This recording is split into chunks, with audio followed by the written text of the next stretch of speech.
Everyone, we're going to record this, so I hope that's okay. Please speak up if that is not okay with you. Cool. And I'll say that again now that we're recording. So welcome. We have an OSQL Foundation now. This is super exciting. And started like, I don't know, last week or something, 2 weeks ago. And we have a couple of initial steering committee members. I'm one. I'm Seth. Hi. I work for Collide, and I got interested in OSQL a little while ago. I'm really excited that we can do these things. Who else wants to introduce themselves? I'll go next. I'm just Alessandro. I help out with OSQL. I'm really happy to be able to join this project this way.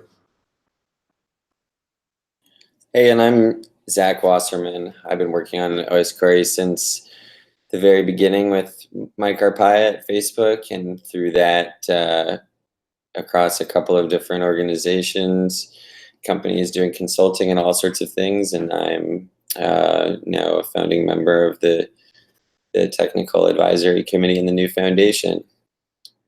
I think that we ought to also mention Victor Ranchan, who's on a plane right now, but is also on this committee, and Ted Reed, who I believe is not on this call, but who's from Facebook, and just did a bunch of work on making this transition happen. And then we've got Ryan, who is on this call. So maybe Ryan, you can fill us in a little bit on who you are, what your background is, and what you're planning to be doing with us. Sure. So my name is Ryan. I work for Facebook as you know, as well as Ted. So my background is I actually joined the OSQL team at Facebook a few months ago. And so what will happen is I'll be like basically, you know, working with the community and kind of like make sure we're like all kind of going in the same direction. Like, you know, like basically making sure like we're contributing back patches, we're trying to be like as consistent with master as possible. But overall, and also just to learn about like what's like the latest and greatest in endpoint detection. So, and then before OSQL, I used to work on cloud security. So, but more on the prevention side. So. Hey, Teddy. We were doing the introductions, if you want to join us. How's it going? Introductions. I'm Teddy. I used to work on OSQL a couple years ago. Now I work in application security at Facebook.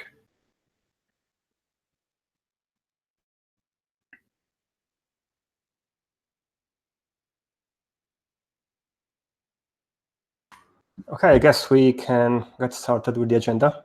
Ryan, thanks for joining us. Would you like to speak about the next plans for Facebook and the foundation? Or would you prefer us to make questions? It probably makes sense to have more questions at this point. So we're still like, Facebook sign is still evaluating like in terms of where we'll go architecturally with OSQL. In terms of the foundation, at this point, we're just kind of planning on keeping consistent with OSQL master as much as possible. But if you have any specific questions, it'd probably just be easier to answer those. I mean, one of the things maybe just to dovetail straight into is sort of the next, where the OSQL releases might be going and sort of how we want to think about that. One of the conversations that we were having at QueryCon was around whether we wanted to use the master branch or the experimental branch. And mostly we all settled on the experimental branch. So it's merged into master. And going forward, one of the things that it's a little important to me is that we make it easy for Facebook to contribute patches. So, you know, as long as Facebook and the rest of us are in the same basic code base, great. But I don't want to like diverge. You know, if we all decide diverging is the right thing, that's fine. I just don't want to accidentally make your life impossible. Yeah, that makes sense. We'll probably be trying to track experimental, make sure, like, for example, track bug fixes, and and like, yeah, we'll try to track that branch, and we'll also make sure to try to contribute like security patches and bug fixes back. But yeah, I think like staying as close as possible makes sense. But if we have to diverge, we should like talk about that as a foundation and make sure like we're all on the same page there. But for now, we will be trying to keep as close as possible and contribute back, although it'll be more manually. It'll be like every few months we'll like take some patches and contribute it back. Unlikely it'll be automated for now, but I mean, maybe we can automate it if I can get Facebook systems to work like that. We'll see. On that line of thought, we plan on implementing CI also for bug. We want to make sure that it doesn't break. So, yeah, we may have some. We may need some help on that. Sure, I can help like understand or like help out with the bug stuff, and see how to set it up in open source. I'm sure Facebook's bug configuration for better or worse is different, so I'll try to make it work for open source as well, so we don't lose the bug compatibility. Okay, thanks. Right now, Travis CI is building Buck, so it should be pretty easy to migrate that over to there. So I can get more specifics about this, but it seems like if you keep the code structure, then it'll be easy. Third-party management is a bit different internally, so feel free to change that. The only effect it will have on synchronization is if you're upgrading to newer versions and some of the APIs are changing. But we'll try to track that as close as possible. That meaning the versions of the third-party libraries used. Yeah, I noticed there's a point on here below about like using Git submodules instead of like builds from like and I don't know how the other third-party stuff works. I know at least internally we used to have like clones of various third-party dependencies. We can probably start moving to like submodules and as much as possible. That's my guess. I think that Teddy and Alessandro have something in the works around that. Right. It was based on master. Right now, experimental uses prepackaged binaries from an S3 bucket. So both the new bug project and the new CMake project fetch those dependencies from there. So the plan was to make this configurable, so you can easily select which source you want to get them from, either locally or secondary bucket if you prefer. Because I would expect Facebook to prefer to build those binaries themselves for security reasons. So we can make sure that this point is, we can make sure it works. Yeah, sounds good. Guys, this is Milan Shah from Upticks, and I had a question going back to something, the way Ryan was explaining Facebook's current plans. A part of our visibility into the community that usually doesn't participate in these in the normal forums, but they are big users of OSQuery. A part of that confidence comes from essentially the implicit knowledge that OSQuery has already been deployed at Facebook at scale, and a lot of the issues associated with those kinds of things have been worked out before it shows up in the public domain.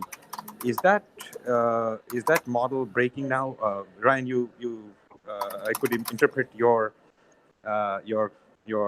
statement both ways. That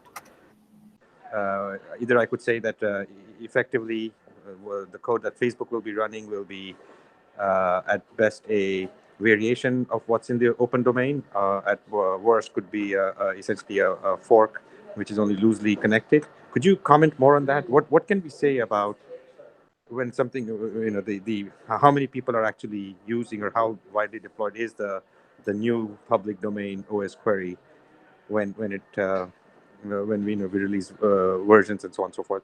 Sure. So I can comment on that. So in the short term, which is like at least 3 to 6 months, we will still be running OSQuery as is. At most, since we've unofficially handed over ownership of the repo, we've only made small bug fixes or like, added tests and unit tests, which we plan to contribute back. So we will still be running OS query as fairly close to functionality in terms of what's out in public for the next like 3 to 6 months. However, like, yeah, we will be investigating whether, like, we'll be looking at basically like what we plan to do in terms of like whether we plan to go along with OS query or do something different architecturally or refactor OS query to fit Facebook needs better. So like it's that's still TBD, but we plan to, like, at least I plan to let the like foundation know and let people know, and like we'll have visibility into this. But I think in the short term, like, it remains the same. Like, you can have confidence that Facebook is deploying like a slight variation of what is in the public domain at this point. Okay, and the slight variation. What I don't know how much light you can shed on that. Is it how relevant is it to things like stability and so on and so forth? We monitor stability fairly heavy here, so we've actually done a lot of work in the past few months to add. For example, I made a bunch of core dump crash fixes, made a lot of added unit test tables to avoid them. Like, for example, some of our carving implementation, or like the carving implementation. So a lot of those are stability related. We plan to contribute those back because they're basically bug fixes. But some of it, honestly, we reduce the binary size by removing dependencies that we don't use. So, like, I mean, we were already not getting the stuff that we weren't really testing. For example, the AWS integration, like Kafka integration, we have our own custom logging system. So we were not using those, so we removed those. But again, Facebook was never using those, so like it wasn't. You weren't getting the testing beforehand before anyway. So. Got it. So the variations really have to do with Facebook proprietary interfaces, etc. So okay, excellent. Thank you. Yeah. Okay, great. Thanks. No problem.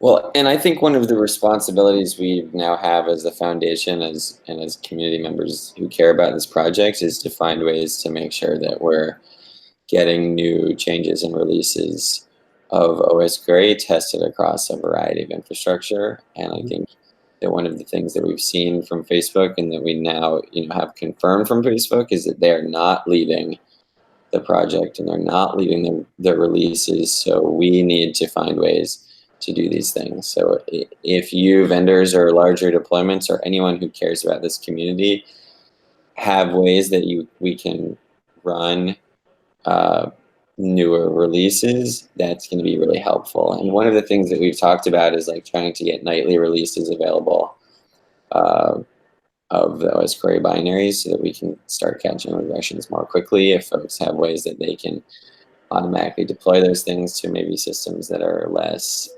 fragile, that would be great kind of stuff for us to get going and improve the health of the project. Excellent.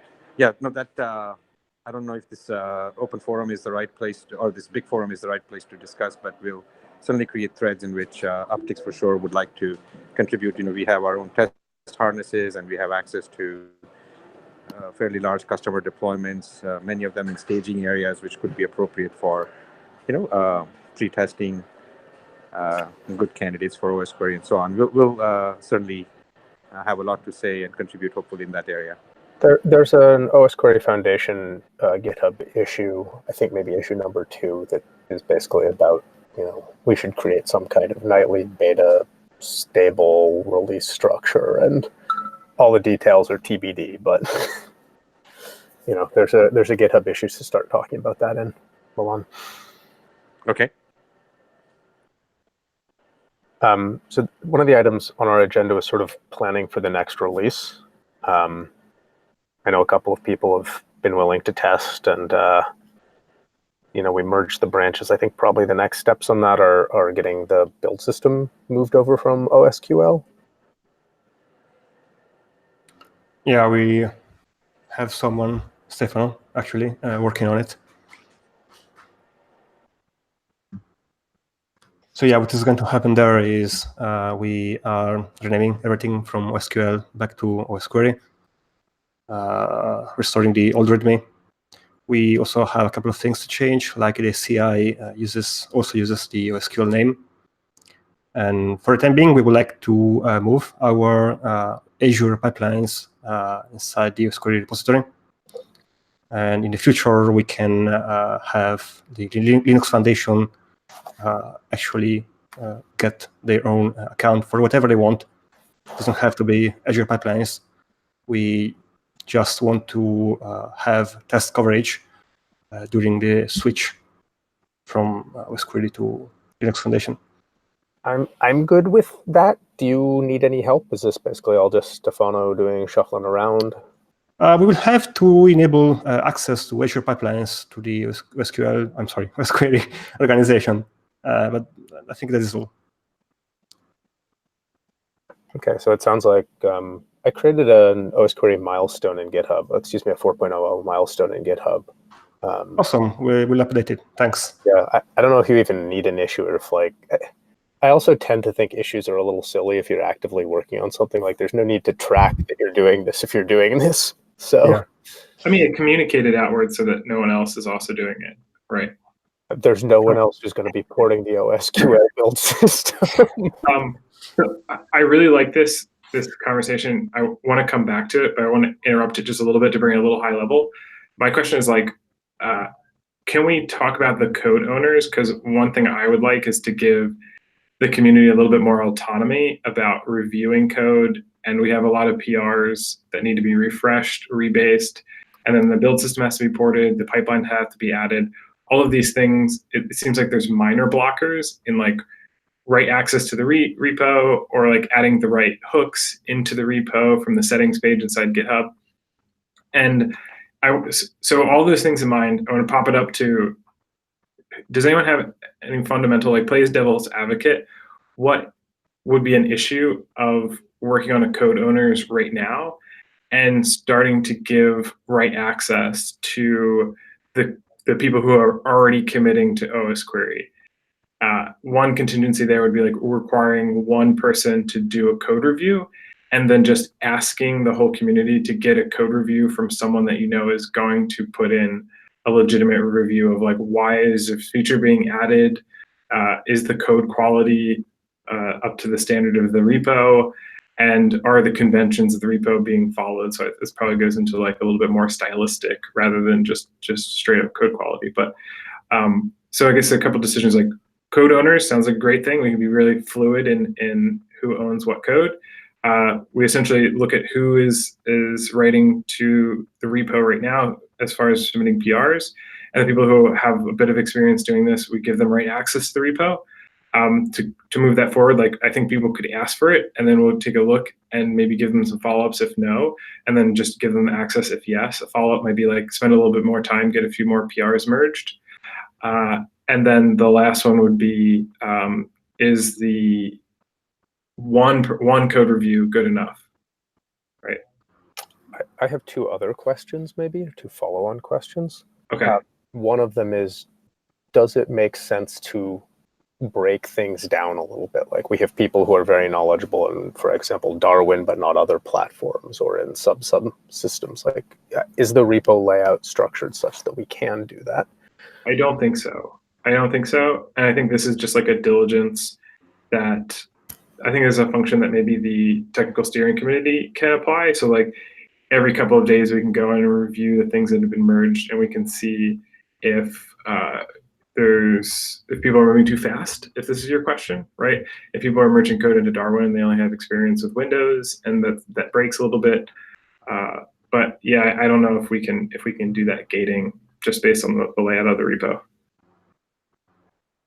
And the other question is, I tend to think that anything that we're trying to check for stylistically ideally should be part of CI. So I don't know, like, I don't know enough C++ to know, can we get linters set up?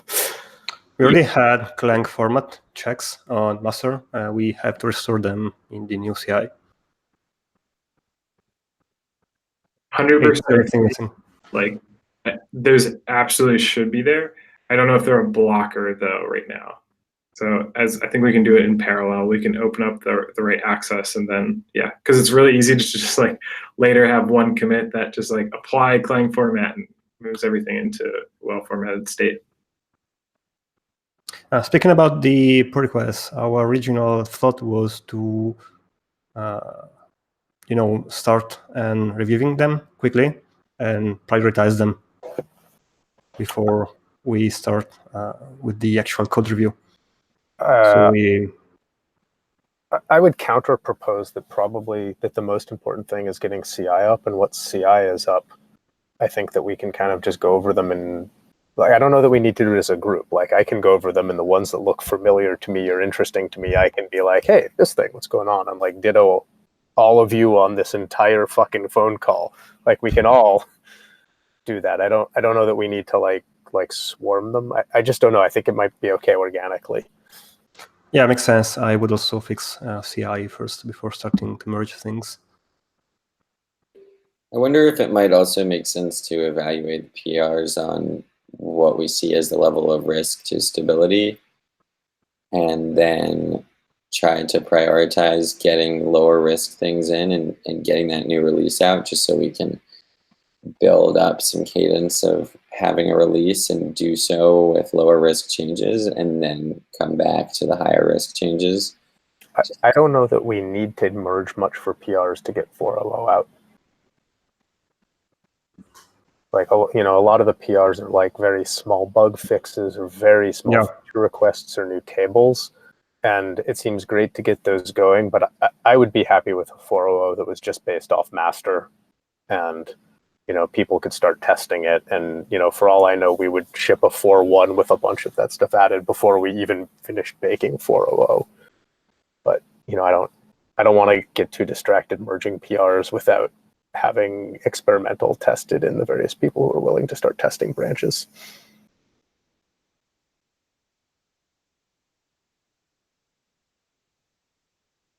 But yeah, we could find a way to categorize them based on risk, whether it is a bug fix or a new feature, and maybe also see how big those PR are. And we could maybe just like make an issue on GitHub and start tracking some of them. And maybe also see if there are some people that are particularly useful in viewing those pull requests, so we can later add them to the code owners. And are you guys thinking about parallel. Sorry. Sorry, I might be skipping ahead, but is there like a soft date that you want to plan around doing that release that you can maybe kind of work backwards in terms of prioritizing? So I think Zach and Seth, both of you are super right in saying like we should push something, we should get a release. A date might be helpful. We were planning for the end of the month with OSQL. Of course, we have to delay a couple of things. We have to move things. What do you guys think? I think this depends on Stefano. If we can move the CMake build over and we can move the Azure pipeline over, I don't know, how long is that going to take? Could that be done by the end of the week? Yeah, I think so. I have the CMake version already building. There are a couple of problems on Windows that I'm fixing, but yeah. Also, the CI is just for the CI is just pushing the file, the YAML file that just already exists, and then quickly set up Azure pipeline.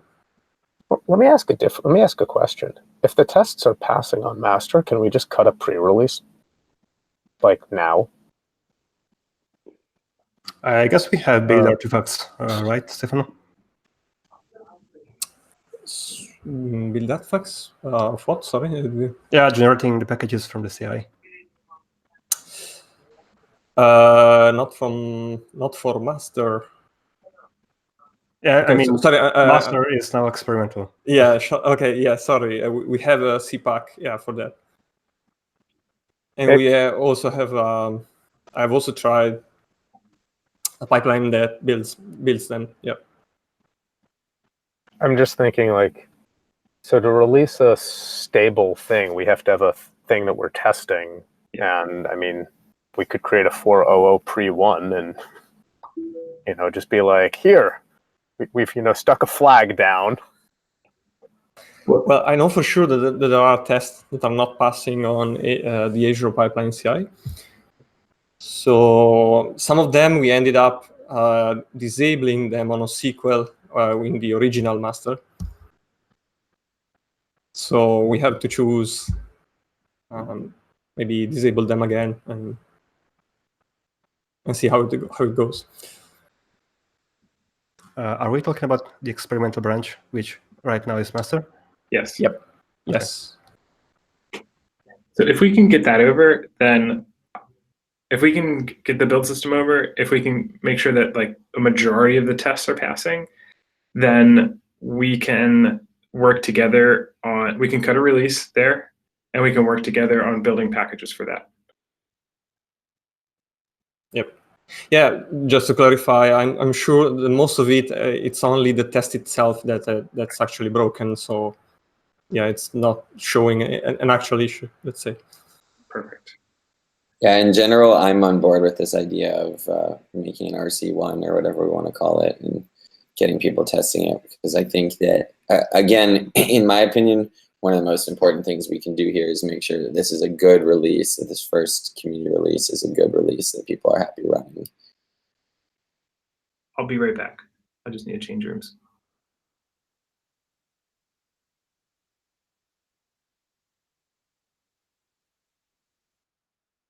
I think I want to modulate that a little bit, Zach, or I want to push back a little bit. Like, we haven't had a release in a very long time, and I think if we try and say good should be like the most stable, then it's very easy for us to never release.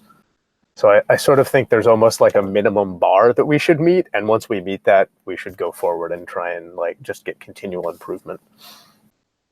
Yeah, I mean, I'm making such a big jump from master to experimental. It's going to be really hard to call this anywhere close to good, right?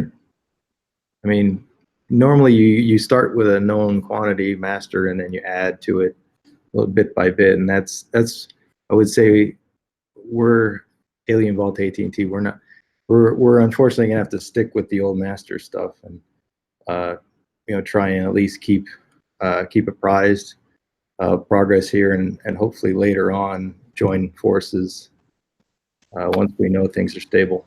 So I've got a question for you. What would you need to see to think that it was stable? I mean, I'm happy to kind of jump in on that, right? Like, we have a pretty big enterprise deployment. Like, the things that we depend on, auditing, performance, like, we need to see that there hasn't been like performance regressions. We need to validate that like the core functionality, just queries, schedules, like no new errors are coming up as part of like a new build, and just like the functionality that we depend on, extension compatibility and auditing are all like completely functional. But yeah, obviously like performance is also like top of mind as well. Chris, that's you talking, right? Correct. And you mentioned, I think, that you had a staging area you could. We do have a staging area. Or OO RC1 on, right? Yeah. So like with the caveat that we can't like iterate super fast on our staging, right? So I can't be testing like one build a week. But for things like the initial like 4.0 build, if we get to a point where like we think this is solid, we want to cut a release. Happy to like deploy that and test that in our staging, but I can't like iterate like, oh, we just need to merge another PR and like redeploy. So just with that caveat. I would like to add some more details on why experimental has been chosen. We did notice when working on OSQL that many of the tests on the old master were actually broken. And they seem to be passing on the CI, but when run on an actual machine, they would fail. And as the tests were pretty flaky, some of them are actually showing troubles inside the OSQL code base. So yeah, master also had some issues. It wasn't as perfect as we thought. Alex, you mentioned that you thought AT&T Alienvault would need to stay behind on master on the prior 3.4 release. I'm wondering, like, what would what would you look for to be happy moving to whatever 4 OS Query 4 is? Well, it's kind of like I have a comfort level, and we've already fixed a bunch of stuff. And, I probably since, last August to maybe a few months ago, getting it to the point where it's stable at certain scales. And so now I just want to put out little bits and pieces, and I don't have a huge QA department, so I have to, cherry pick things and put them out there. And my main focus is on scale and redoing events. So just different priorities, I guess.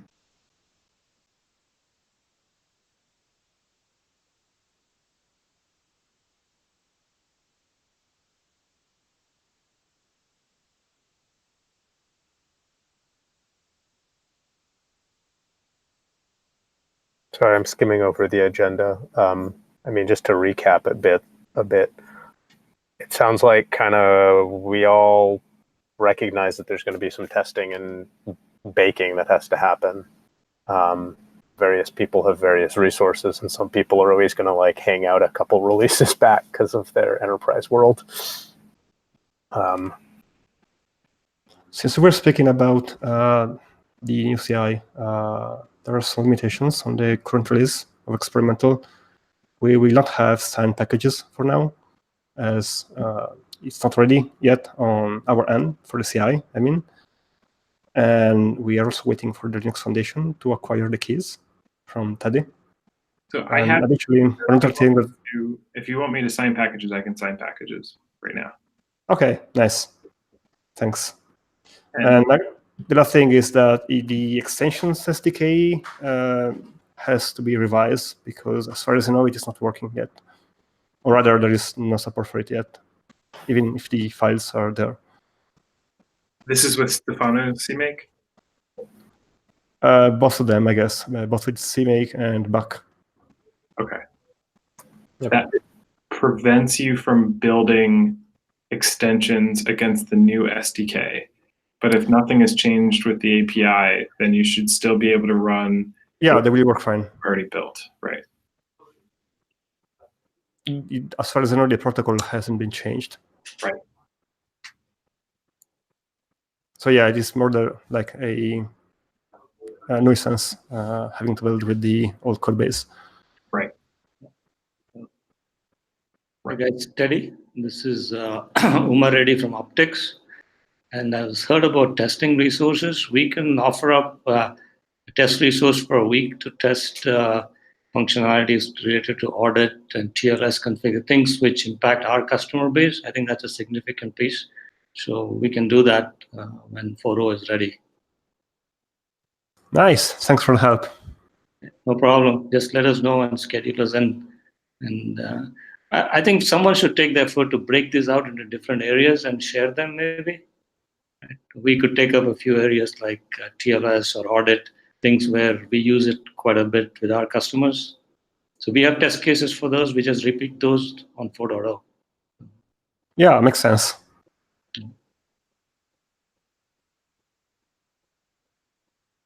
In terms of those test cases, are those like integration tests that are like software-based tests, or do you kind of just mean like functional tests, like you would deploy it and then just kind of run through some manual steps? Because that would be like an amazing thing to add to the project. I mean, we do both tests. We do automated tests, and we also do a manual end-to-end test case, meaning we have different operating systems. We trigger various kinds of events on the endpoint and then observe on the cloud where we collect the data. But it proves out that everything in OS Query is working right, and we monitor for CPU usage, memory usage, and things like that. So we can just rerun as part of our test a few of our test cases against the 4.0 build.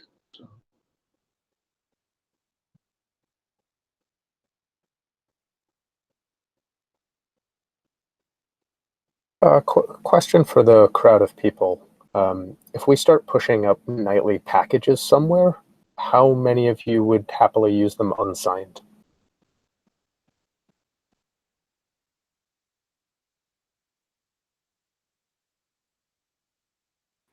Not in production. Yeah, I guess that for a staging area, nightlies are okay. Well, if they're signed, would you run signed nightlies in production? yeah, exactly. Yeah, that would be quite weird. Or rather, I know that Teddy may know more about this. Facebook was trying to go to some kind of rolling release model internally.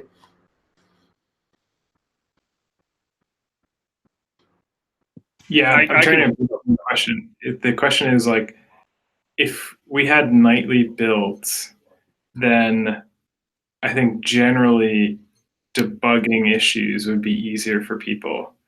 But I'm not sure if people are going to take nightlies and put them into their continuous deploy. Maybe if someone has a continuous test, that would be a like, who wants to volunteer who has a continuous test in their infra, like a staging area where they could hook this up. I don't see that being that difficult to make nightlies signed. If we're going to have automated releases, then we're going to have to put the signing keys online somewhere. So I assume that same infrastructure would also cut nightlies for us. But to be clear, we're a little bit a ways from having that set up. So let's talk about that like in a couple of weeks, maybe. Well, that's why I was somewhat starting from the if we have nightlies that are unsigned. Yeah, okay. Does that have value to people? Right. We found ourselves generating packages for a customer after a patch has been merged, so they could test it. So I think they are pretty useful, at least for us.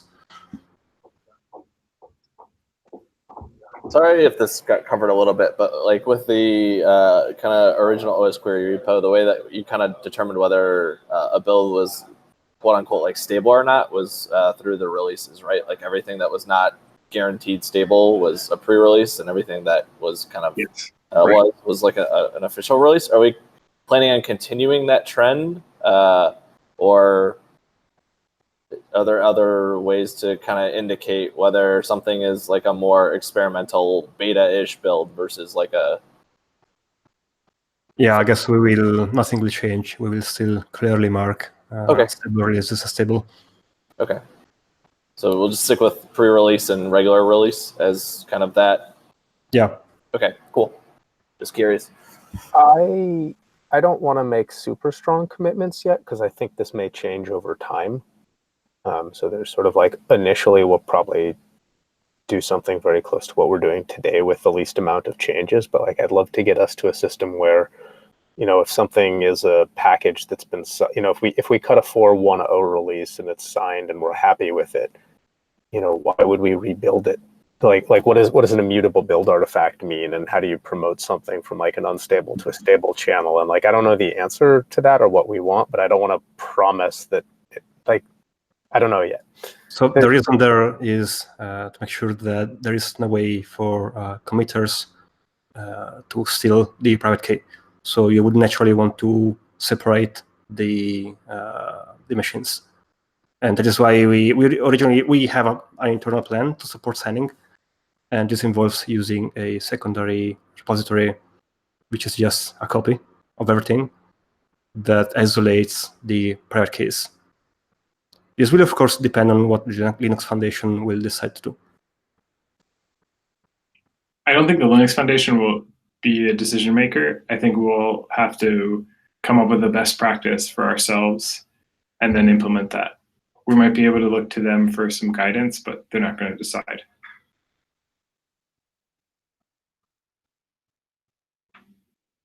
Yeah, I can tell you before, the soft expectation was when you feel the code repo is in a stable place, make a tag. And internally, we would deploy that at Facebook. And once we got enough saturation within the infrastructure, if there weren't any bugs, we would go and then in GitHub, we would uncheck that this is a pre-release.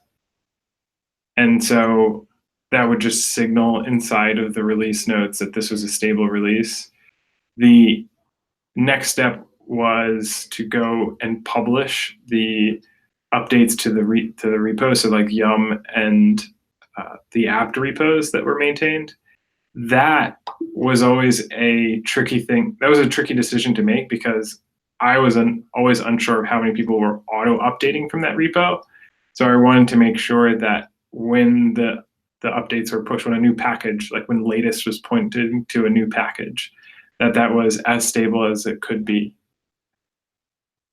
So that was difficult. I don't recommend, I recommend coming up with something a little bit more automatic there, and maybe setting an expectation that the packages that you auto update to from that repo may have some degree of instability. But that's a big discussion. I don't know if we want to talk about that now. I think like right now, yeah, exactly. I think right now we should just talk about like what can we do to get to a stable package, and the assumption is that there's a lot of manual work in getting that package published, and then next steps once we have that will be turning that manual work into something automatic.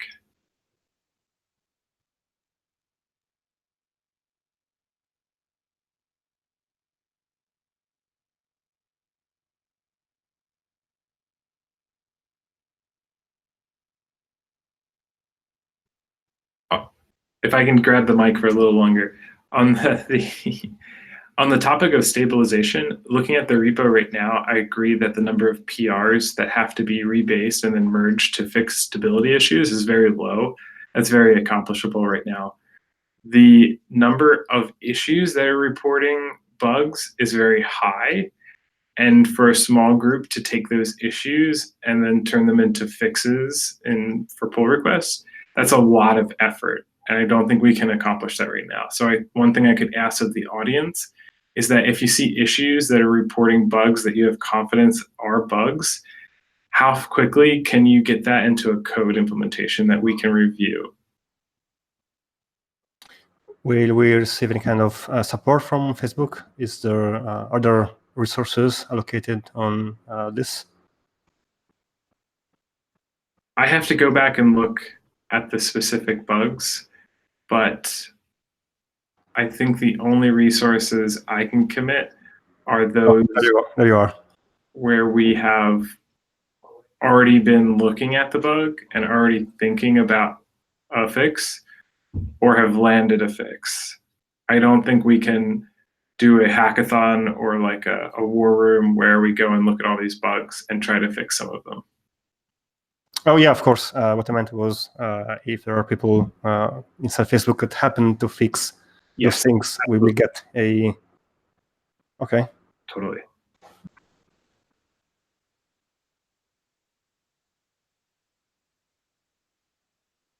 Actually, a question for Teddy and Ryan.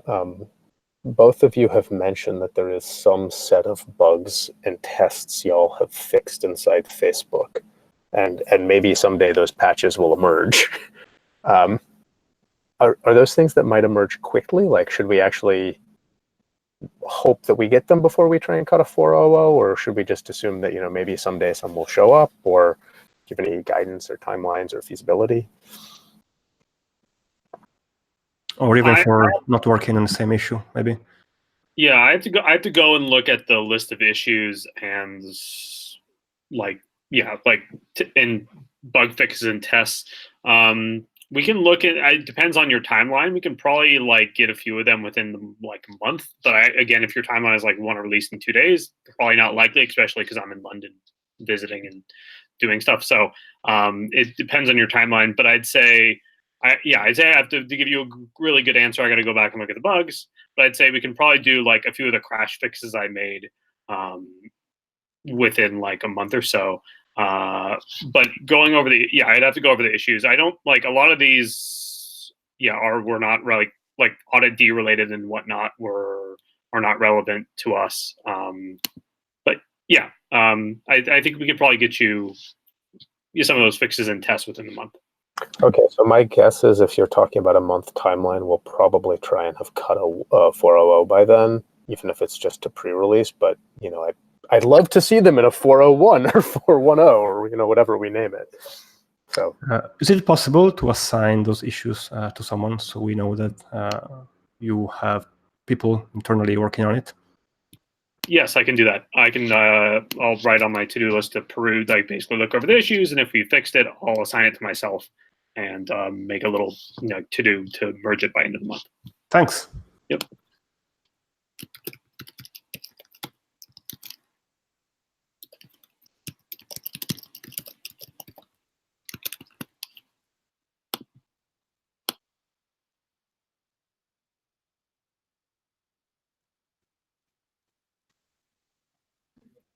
I think this might actually have mostly covered everything on our agenda, at least at a high level.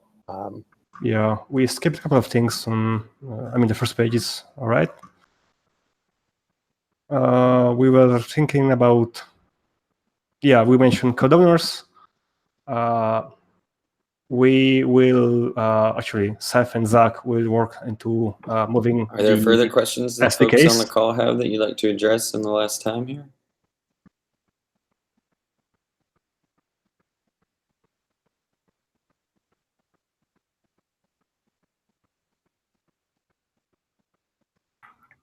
I have some questions that are technical and nuanced, and I don't want to occupy everybody's time with them. I think I'm mostly targeted at Stefano and related to third-party management, third-party dependency management. I'll just put that out there as an item that I'd like to talk about. But before we dive into that, anyone else going? Like, you got a lot of people here. We're all really excited.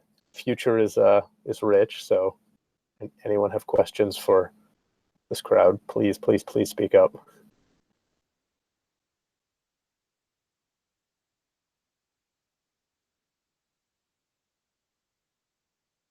I'm excited. Grant's excited. Yeah. Okay. Cool. So,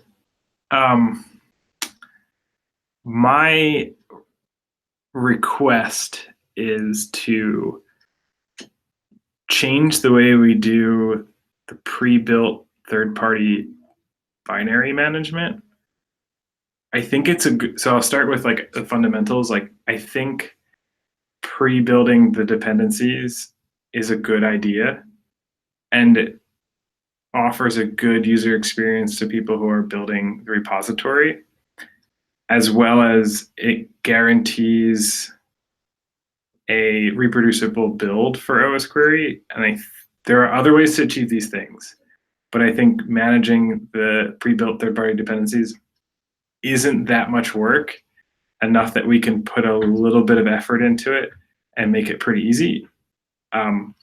The user experience that I imagine is anyone can change a version of a third-party library that's used by bumping a few lines in code, maybe changing a little bit of the API usage, and they run a command and update OSQuery as well as a submodule simultaneously.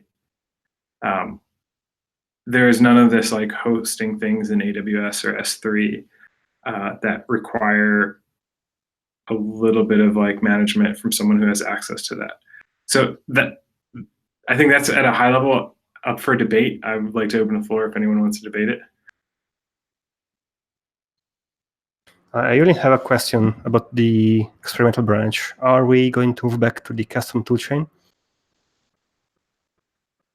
Experimental branch. Yes, that's another question.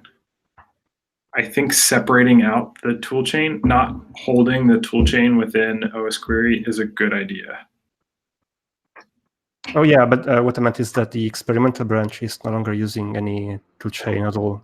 They're using the system compiler. Right. So should we move back to the custom toolchain? We should move to a toolchain that can build binaries that can be deployed in a lot of places. Right, so typically your system toolchain can only deploy to your system. But I don't think we should move back to the old OSQuery toolchain.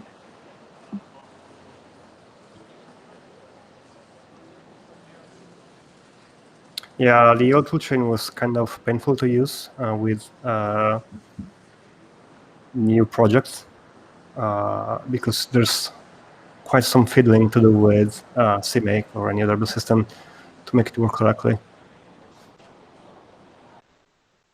So, for example, just assigning the compiler to CMake will fail the build because CMake will not be able to detect the compiler correctly because there are many things involved inside the old USR local OSQL folder.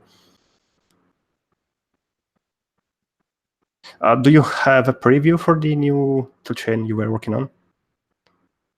There's a preview in one of the issues. I think if this isn't already painfully clear, my ability to write good CMake is like a 0 out of 10. So don't be so hard on yourself. It's pretty much like a proposal of how the UI or how the user experience would be. The actual implementation of it, I think I would say, Stefano, can you take a look and make it beautiful? But that requires you to spend quite a bit of time, and I don't know how much time you have. Yeah, well, I saw the change. So obviously, all the part you changed inside the CMake on master, the pre-existing CMake, yeah, those cannot be replicated. But yeah, we basically had the same idea to use external projects. Obviously, there's to decide if you want to have them inside together with the same repository or outside with a submodule. Especially to promote separation, because again, the idea would be not to use those the target that external project creates directly, but actually just use that as a tool to download and build, and then use find package to find the libraries. So it's more flexible, let's say. Absolutely. Yep. That was what I was expecting too. So there would be a minor change to find package, and like you would change the order and the directories, the order of the directories in which it searches to prefer, like, let's say some submodule location as the first place to search, right? Yeah. We can add a CMake variable that you can pass to CMake to say, please prefer this. Yeah. Absolutely. Yep. Okay, yeah, that's all I really wanted to talk about. For the actual tool chain, I think there are a lot of tool chains out there that you could use. I think the most important thing is just making sure that if you, in your environment, set your environment to use a specific tool chain, then the CMake doesn't have any hacks, and then it'll take your environment. So we can provide an example, like in the README, here, go fetch this toolchain, install it to any directory that you want on your system, and then set these variables, and then start building OS query as you would build if you were using your system toolchain.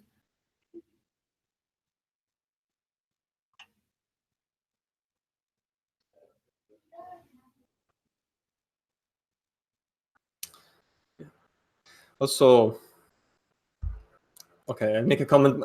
I don't know how useful is the comment, but I recall that with experimental and with CMake, I was able actually to use the system compiler on various platforms, also CentOS 6, to build, because in general, okay, on CentOS 6, instead of using Clang 6, it would use Clang 5. Right. And then you would compile, which is quite quick. You would compile libc++ and libc++ and libc++ ABI. Probably the majority of the problem is actually the glibc library, which Correct. is the one that, there we have to decide one that is old enough that works on all the platforms. So. Right. So it shouldn't be too much difficult. I mean, finding a compiler. I think the major problem is there. You're absolutely great. That's exactly what I found too.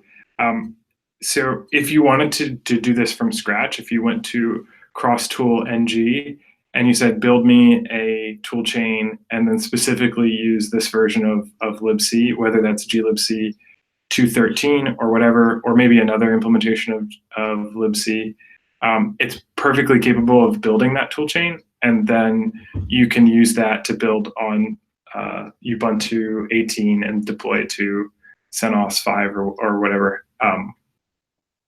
So I actually am doing this right now to test like slipstreaming in just any tool chain, and I can absolutely provide the documentation on how to use CrossTool and G to build this, and I can upload a pre-built version of the toolchain to GitHub. GitHub allows you to upload 200 meg files to releases. It's pretty awesome.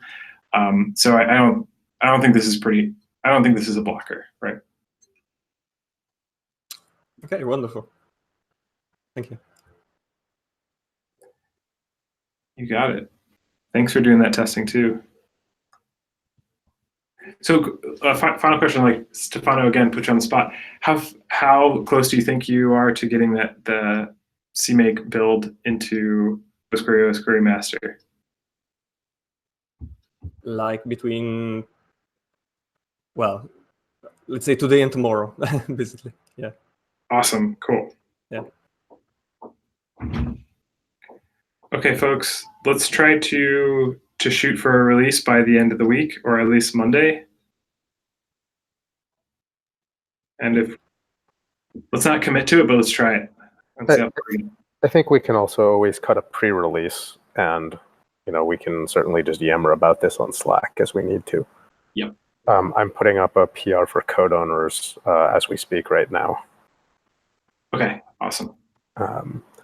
And I'm pushing it through a GitHub team to make it a little easier to manage changes and whatnot. But maybe that's the wrong attitude too. So I don't know. We'll test it. Yeah. So looking at code owners, it looks like we still have to add everyone to the write permission on the repo.